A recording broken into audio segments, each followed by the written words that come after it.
Hello नमस्कार साथियों, स्वागत है आपका स्टैटिक जीकेटिक 2.0 में।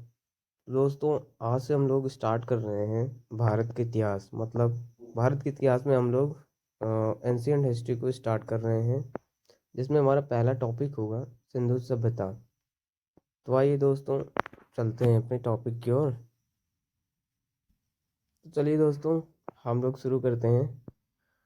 तो दोस्तों, पहले हम लोग पढ़ेंगे उसके इम्पोर्टेंट पॉइंट जो हैं, पहले उसको डिस्कस करेंगे। उसके बाद क्वेश्चन और आंसर को भी देखने वाले हैं हम लोग। तो आइए दोस्तों, शुरू करते हैं। तो हमारी पहली हेडिंग है स्थान और समय, मतलब उसके लोकेशन और टाइम के बारे में बताता है। कहता है सिंधु घाटी सभ्यता, जिसे हम लोग हड़प्पा सभ्यता के नाम से भी जानते हैं, लगभग 2500 ईसा पूर्व से 1750 ईसा पूर्व तक फली फूली है ये सभ्यता। और यह वर्तमान पाकिस्तान और पश्चिमी भारत में स्थित है। उसके बाद है प्रमुख स्थल, जो कि हड़प्पा है, मोहनजोदड़ो है, कालीबंगन है, लोथल है और धौलावीरा इसके प्रमुख स्थल रहे हैं। उसके बाद देखने वाले हैं हम इसकी क्या क्या व्यवस्था थी, क्या क्या चीज़ें यहाँ पर मिली हैं हमें। तो उस चीज़ को बारे में हम लोग डिस्कस करने वाले हैं, जिसमें है नियोजित नगर व्यवस्था, जिसमें कहता है सभ्यता के शहर, ईंटों के मकान, सीधे सड़कें और उन्नत जल निकासी प्रणाली सुसज्जित थी। मतलब उस टाइम में जो है ईंटों के मकान भी थे और सड़कें सीधी हुआ करते थे और पानी वगैरह की बढ़िया व्यवस्था थी। उसके बाद है विशाल स्नानागार, जो कि इस टॉपिक में सबसे महत्वपूर्ण चीज़ हर बच्चे को ज़रूर ये पता चलती है कि यहाँ ग्रेट बात पाया गया है, मतलब विशाल स्नानागार। तो मोहनजोदड़ो में विशाल स्नानागार यानी कि ग्रेट बाथ सभ्यता की उन्नत जल व्यवस्था को दर्शाता है। फिर उसके बाद आ जाते हैं इसके इकोनॉमिक्स में क्या क्या था। इकोनॉमी क्या थी, आइए उसको भी देख लेते हैं। अर्थव्यवस्था जिसको कहते हैं, तो उसमें थी कृषि, व्यापार और शिल्पकला आर्थिक गतिविधियों के मुख्य आधार थे। उसके बाद देखते हैं उपयोग की सामग्री, क्या क्या चीज़ ये लोग उपयोग करते थे, उस चीज़ के बारे में बताया गया है। तो ये तांबे, कांसे और पत्थर के औजार का उपयोग करते थे। फिर उनके बाद लिपि इनकी क्या थी, सिंधु घाटी की लिपि अब तक पढ़ी नहीं जा सकी है, लेकिन इसमें चित्रलिपि का प्रयोग किया गया है। मतलब जैसा भी लिखते थे वो समझ नहीं आती थी, इसलिए जो है, हाँ, थोड़ा चित्र के माध्यम से लोग समझने का प्रयास करते थे। उसके बाद धार्मिक जीवन में ये लोग क्या क्या चीज़ें, धार्मिक चीज़ें में अपनाया करते थे, जैसे कि पशु पूजा, वृक्ष पूजा और मातृ देवी की पूजा प्रमुख थी इन लोगों में। इन लोगों में दोस्तों मोहरों का भी चालन था, जैसे सील मोहर व्यापार और प्रशासन में उपयोग की जाती थी। मतलब जैसे आज के टाइम में ये कहें कि स्टाम्प जिसको कहते हैं या फिर मोहर जैसे हम लोग यूज़ करते हैं, तो वो चीज़ें इनमें भी पाई जाती थी। मतलब जो भी है प्रशासनिक कार्य जो थे, उनमें ये लोग उसका इस्तेमाल करते थे। तो और अगला है कृषि और पशुपालन। ये लोग कृषि और पशुपालन भी करते थे, जैसे गेहूँ, जौ, कपास उगाते थे और पशुपालन भी करते थे। वस्त्र निर्माण में क्या है, कपास से वस्त्र बनाना सिंधु घाटी सभ्यता की एक बड़ी उपलब्धि थी ये। उस टाइम में भी ये लोग कपास से, बताइए कि मतलब एक बढ़िया सा वस्त्र भी बना लेते थे, ऐसी चीज़ें उनमें थी। उसके बाद आ जाते हैं व्यापार। ये लोग व्यापार भी करते थे, लोग समुद्री और थल मार्गों से व्यापार करते थे। उस टाइम में जो है, मतलब समुद्री मार्ग से जो ये लोग व्यापार किया करते थे। उसके बाद है सामाजिक संरचना। समाज में कारीगरी और व्यापारी, किसान और श्रमिक प्रमुख वर्ग थे। इन लोगों को कैटेगरी थी। फिर उसके बाद आ जाते हैं जल प्रबंधन। जल संग्रहण और उपयोग की उन्नत प्रणाली विकसित की गई थी उस टाइम में। उस टाइम में ये संगठन यानी कि ऑर्गेनाइजेशन भी होता था, जैसे शहरों का निर्माण योजना के तहत किया गया था। मतलब कि एक योजना होती थी, उसके आकार से जो है शहरों का निर्माण किया जाता था। प्रमुख आविष्कार क्या क्या थे इन लोगों में, पक्की ईंटों का उपयोग करते थे और जल निकासी प्रणाली प्रमुख तकनीकी उपलब्धियां थी इन लोगों की। पतन के क्या कारण हैं? सभ्यता का पतन जलवायु परिवर्तन के द्वारा और बाढ़ और आक्रमण के कारण इनका पतन हुआ है। फिर अगली हेडिंग है शांति और समृद्धि। यह सभ्यता शांतिपूर्ण जीवन और समृद्धि के लिए जानी जाती थी। मतलब इन लोगों में एक पीसफुल एनवायरनमेंट भी डेवलप करने की ताकत थी। यूँ समझ लीजिए कि बढ़िया से एक खुशहाल जीवन व्यतीत करते थे इन लोग। और उसके बाद है संस्कृति पर प्रभाव। क्या क्या संस्कृतियाँ थीं जो उन लोगों में? भारतीय संस्कृति और इतिहास पर इसका गहरा प्रभाव पड़ा। फिर क्या इम्पोर्टेंस क्या था इनमें? सिंधु घाटी सभ्यता को विश्व की महानतम प्राचीन सभ्यताओं में से गिना जाता था। मतलब बहुत बढ़िया व्यवस्था थी, इसलिए जो है इसके प्राचीन सभ्यता में गिना जाता था इसे।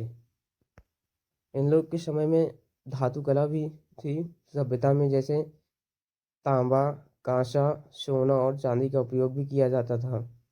आभूषण निर्माण कैसे करते थे ये लोग? लोग चूड़ियाँ, हार और अन्य आभूषण बनाने में निपुण थे। मतलब इन लोग चूड़ियाँ जैसे हार हो गया और चांदी के ये सब, मतलब जितने भी आभूषण वगैरह थे वो बनाया करते थे। लोथल का क्या महत्व है? लोथल समुद्री व्यापार का प्रमुख केंद्र था। मतलब जो भी हम ये लोग एक्सपोर्ट इंपोर्ट करते थे समुद्री मार्ग से, वो वहाँ का ये लोथल जो है प्रमुख केंद्र माना जाता था। वहीं बना था जहाँ डॉकयार्ड और गोदाम मिले थे। कृषि तकनीकी भी ये लोग करते थे, जैसे खेतों की सिंचाई के लिए नहरों और कुआं का उपयोग किया जाता था। ओवरऑल बढ़िया व्यवस्था थी हर चीज़ की, ये लोग करते थे अच्छे से जो भी है। खेल और मनोरंजन क्या क्या था इन लोगों में? खेलों में जैसे पाशा हो गया और मिट्टी के खिलौने और अन्य सामग्रियों का उपयोग होता था। कला और शिल्प क्या था? मूर्ति कला और मिट्टी के बर्तन बनाने में सभ्यता उन्नत थी। मतलब सारी चीज़ें जो है ये लोग किया करते थे। अगली हेडिंग है सामुदायिक जीवन। लोग सामूहिक रूप में रहते थे, मतलब एक ग्रुप टाइप में रहते थे और उनके जीवन में सहयोग और सहमति का महत्व था। अगला क्या है? प्रमुख मूर्तियाँ। मूर्तियाँ में क्या थी? नृत्य करती लड़की, डांसिंग गर्ल। ये दोस्तों बहुत ही ज़्यादा इम्पोर्टेंट है। क्या? डांसिंग गर्ल जो है ये बहुत ज़्यादा इम्पोर्टेंट है, तो आप लोग इसको ज़रूर याद रखिएगा। और पुरोहित राजा ये हुआ करते थे पहले, ये प्रेस्ट किंग जिसको कहते हैं, कि मूर्तियाँ वहाँ पर प्रसिद्ध हुआ करती थीं। जल प्रबंधन का उदाहरण क्या है? धौलावीरा में जल संरक्षण और संग्रहण के अद्भुत उदाहरण हैं। विश्व के स्तर में क्या महत्व था? ये भी है, सिंधु घाटी सभ्यता को विश्व धरोहर का हिस्सा माना गया है और यह मानव सभ्यता के विकास का महत्वपूर्ण अध्याय भी है। तो आइए दोस्तों, इससे संबंधित ये रही सारी हेडिंग्स हमारी जो इम्पोर्टेंट पॉइंट हुआ करते थे, जिसमें आपको पूरे चैप्टर का एक निचोड़ मिल चुका है। तो उससे रिलेटेड हम लोग आइए क्वेश्चन और आंसर भी करते हैं। तो हमारा पहला प्रश्न है, सिंधु घाटी सभ्यता का सबसे पहला स्थल कौन सा खोजा गया था? तो आंसर है हड़प्पा। 1921 में राय बहादुर शाहनी द्वारा खोजा गया था ये चीज़। प्रश्न नंबर दूसरा है, सिंधु घाटी सभ्यता का सबसे बड़ा स्थल कौन सा था? तो उस समय का सबसे बड़ा स्थल राखीगढ़ी था, जो कि हरियाणा में पड़ता है। अगला प्रश्न है, सिंधु घाटी सभ्यता में प्रयुक्त ईंटों का आकार क्या था? तो ईंटों का आकार जो है 1:4 रेशियो का हुआ करता था उस टाइम में। मोहनजोदड़ो का क्या अर्थ है? ये तो सभी को पता होता है भाई, मोहनजोदड़ो का अर्थ है मृतकों का टीला। प्रश्न नंबर अगला है, सिंधु घाटी सभ्यता में व्यापार के लिए किस बंदरगाह का उपयोग किया जाता था? ये दोस्तों इम्पोर्टेंट है, लोथल। इसको आप जरूर याद कर लीजिएगा। और इसके नीचे वाला ये भी प्रश्न है, जो कि अभी मैंने पहले ही बताया है, कि नृत्य करती लड़की की कांस्य मूर्ति कहाँ से मिली है? वो मिली है मोहनजोदड़ो से। ठीक है। अगला प्रश्न है, सिंधु घाटी सभ्यता के लोग किस कपड़े का उत्पादन करते थे? तो कपास, मैंने कि जैसे पहले बताया आपको कि कपास का उत्पादन ये लोग करते थे, उन्हीं से कपड़े बनाते थे। इन्हें यूनान में सिंधन कहा गया है। अगला प्रश्न है, सिंधु घाटी सभ्यता की लिपि किस प्रकार की है? तो आंसर है हमारा चित्रलिपि, जो कि पहले ही बताया कि इनकी जो लिखावट वगैरह थी लिपि, वो तो पढ़ने में बहुत ज़्यादा प्रॉब्लम क्रिएट करती थी, इसलिए चित्र के माध्यम से अनुमान लगाया जाता था। अगला प्रश्न है, सिंधु घाटी सभ्यता में विशाल अनाज गोदाम कहाँ पाए गए हैं? तो ये तो भाई पाए गए हैं हड़प्पा और मोहनजोदड़ो में, क्योंकि वहीं पर ये गोदाम वगैरह अपना बनाए रखे थे।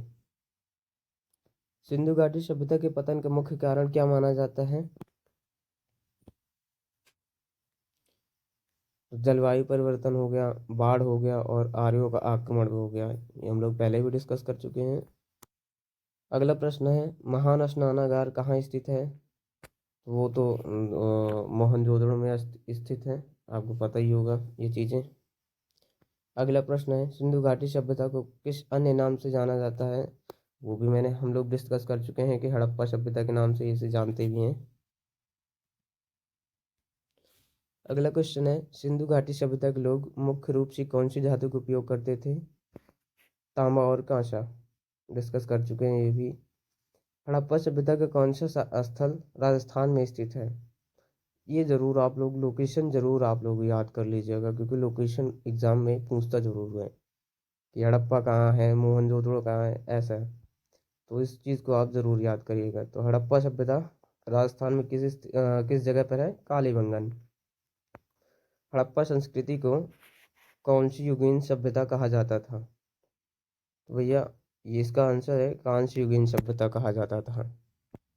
अगला प्रश्न है, सिंधु घाटी सभ्यता के लोग किस प्रकार के धर्म का पालन करते थे? तो प्रकृति पूजा, यानी कि हर जो रिलीजन है सभी करते हैं जैसे। उसके बाद मातृ देवी पूजा और पशु पूजा, ये सभी चीज़ें लोग अपने धर्म के पालन करते थे ऐसे में।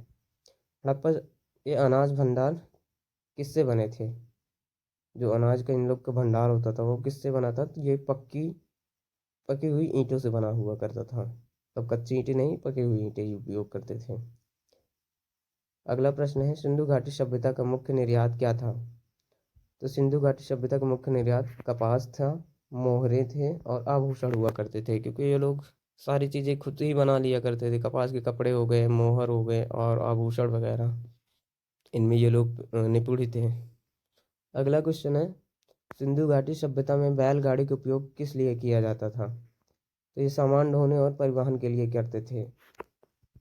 उस टाइम में ये बहुत बड़ी चीज़ थी उन लोगों के लिए, जो कि सामान वगैरह ये एक जगह से दूसरे जगह ले जाने में बहुत ही हेल्पफुल हुआ करती थी बैलगाड़ी। अगला क्वेश्चन है, सिंधु घाटी सभ्यता का नगर योजना का सबसे बड़ा उदाहरण क्या है? तो वो चीज़ें हैं कि नियोजित सड़कें हैं, क्योंकि सीधी सड़कें हुआ करती थी, जल निकासी प्रणाली और ग्रिड प्रणाली। ग्रिड प्रणाली में ये लोग अपना घर वगैरह बनाते थे ऐसा। अगला क्वेश्चन है, हड़प्पा सभ्यता किस नदी के किनारे विकसित हुई है? वो तो आपको टॉपिक से ही पता चल रहा है कि सिंधु नदी और उसकी सहायक नदियों के किनारे से। अगला क्वेश्चन है, सिंधु घाटी सभ्यता की खोज किसने की थी? ये हम लोग पहले ही डिस्कस कर चुके हैं, दयाराम साहनी द्वारा खोजा गया था। और मोहनजोदड़ो को 1922 में आर.डी. बनर्जी ने खोजा था। तो ये दोनों क्वेश्चन आपको सेटअप हो गए होंगे कि हड़प्पा की खोज किसने की थी? राय बहादुर शाहनी ने। और मोहनजोदड़ो की 1922 में आर.डी. बनर्जी ने खोजा था। अगला क्वेश्चन है, सिंधु घाटी सभ्यता का मुख्य व्यवसाय क्या था? कृषि और व्यापार था। अगला क्वेश्चन है, सिंधु घाटी सभ्यता में पहले कपास का उत्पादन किसने किया है? तो सिंधु घाटी सभ्यता के लोगों ने ही कपास के सबसे पहले उत्पादन किया था। ये भी एक बड़ी उपलब्धि थी। अगला क्वेश्चन है, सिंधु घाटी सभ्यता के किस स्थल से मिट्टी की बैलगाड़ी की आकृति प्राप्त हुई है? वो चौहंदड़ो से थी। अगला क्वेश्चन है, अग्निकुंड का प्रमाण कहाँ से मिलता है? कालीबंगन से मिलता है हमें। सिंधु घाटी सभ्यता में किस पशु का सबसे अधिक चित्रण हुआ है? तो गेंडा और बैल का हुआ है, क्योंकि ये लोग बैलगाड़ी का काम गेंडा और बैल से करते थे। अगला क्वेश्चन है, सिंधु घाटी सभ्यता में किस धातु का सबसे पहले उपयोग हुआ है? तो वो हुआ है तांबा का। हमारा नेक्स्ट क्वेश्चन है, सिंधु घाटी सभ्यता में मापने के लिए किस सामग्री का उपयोग किया जाता था? तो पत्थर के ये लोग तराजू और बाट, मतलब जिसको हम लोग बोलते हैं अपनी भाषा में बटखरा। तो वजन के लिए ये लोग मापने के लिए और जो भी है वजन वगैरह जैसा भी मापते थे, वैसे ये लोग उसका पत्थर के तराजू और बाट का उपयोग किया करते थे।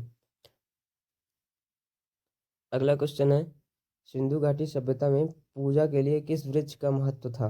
तो पीपल के वृक्ष का ये लोग पूजा किया करते थे। अगला क्वेश्चन है, सिंधु घाटी सभ्यता में कौन सा स्थल घोड़ों के अस्तित्व का प्रमाण देता है? वो है भैया सुद्धकोटदा। ये चीज़ याद रखिएगा आप लोग, बहुत इंपॉर्टेंट क्वेश्चन से बनते हैं यहाँ से। हड़प्पा सभ्यता के लोग किस प्रकार के मकानों में रहते थे? तो पक्की ईंट के मकानों में रहते थे क्योंकि ये लोग पक्की ईंटों का प्रयोग किया करते थे। हड़प्पा सभ्यता में कौन सा स्थल काली मिट्टी के लिए प्रसिद्ध है? वो है कालीबंगन।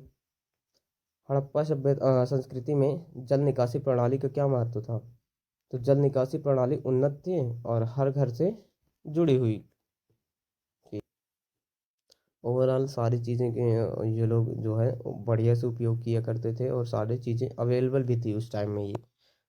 अगला क्वेश्चन है, किस स्थल से दुर्ग और निचले शहर का प्रमाण मिलता है? तो वो धौलावीरा से मिलता है। अगला क्वेश्चन है, मोहनजोदड़ो में मिले महान स्नानागार का क्या उपयोग था? संभवतः धार्मिक अनुष्ठानों और सामूहिक स्नान के लिए किया करते थे।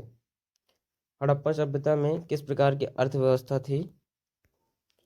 तो कृषि आधारित अर्थव्यवस्था थी जिसमें व्यापार का भी प्रमुख स्थान था।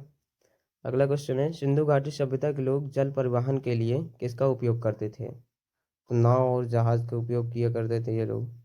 लोथल से मिली कौन सी विशेष संरचना इसे अन्य स्थलों से अलग बनाती थी? तो वो है डॉकयार्ड। डॉकयार्ड भी यहाँ अवेलेबल भी थे, देखिए। अगला और हमारा लास्ट क्वेश्चन है, सिंधु घाटी सभ्यता को किस युग की सभ्यता कहा जाता है? वो कांस्य युग की सभ्यता कहा जाता है। दोस्तों वीडियो कैसी लगी आपको कमेंट में ज़रूर बताएं, और वीडियो अच्छी लगी हो तो लाइक करें, और जो भाई लोग चैनल पहली बार आए हैं तो सब्सक्राइब ज़रूर करें और बेल आइकन को ज़रूर प्रेस कर लें, जिससे हमारी पहली और नई वीडियो आपको सबसे पहले मिल सके। तो मिलते हैं दोस्तों अगले वीडियो में, तब तक के लिए धन्यवाद।